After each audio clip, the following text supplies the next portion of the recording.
OPM Icon Band, Apple Patsin Tantoy. Patsin Tantoy. Nagbahan kami sa radyo, TV, all government venues. Politics is so big here na talagang buwa ka isa. Wow! Diba, change of career?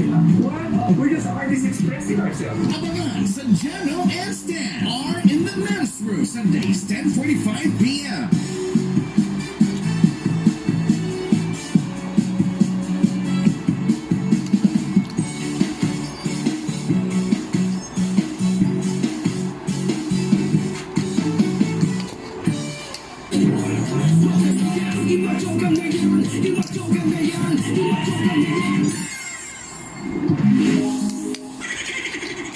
Manang para sa jeep na simple, sasakay na. Pero sa loob ay maraming sorpresa.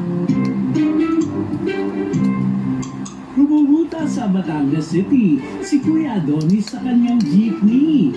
Ilang taong naging seaman pero dumaon din kalaunan. Tinawag ng kakalsadahan.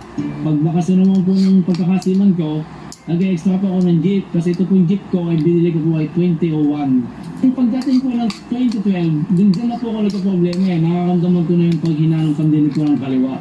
Ito po ang dahilan ng pagtigil ko ng pagsisiman. Ang mahina po pandinig. Kung ako nung pinag-iis sa jeep ni driver, ma'am, na halos naman tao, doon ko naisipan na tumulong sa tao. Kasi una-una ma'am, kaya ko naisipang sa mga kanyang bagay, mayroong binabati ko sa mga kapwa driver eh. Kung driver, kasero.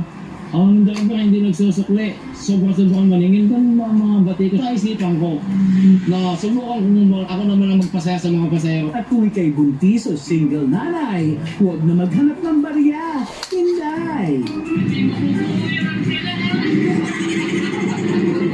2017, in-start ko na yung pagpapalibre ng mga PWD at buntis. Lalo na kung buntis, nahihirapan akong sumakay sa jeep.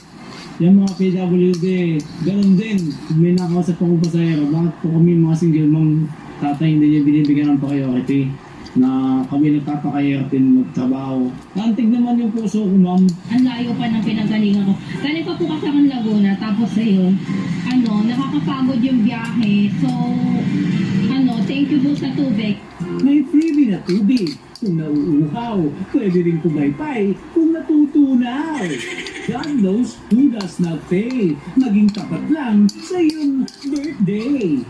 Baka overtin nyo August.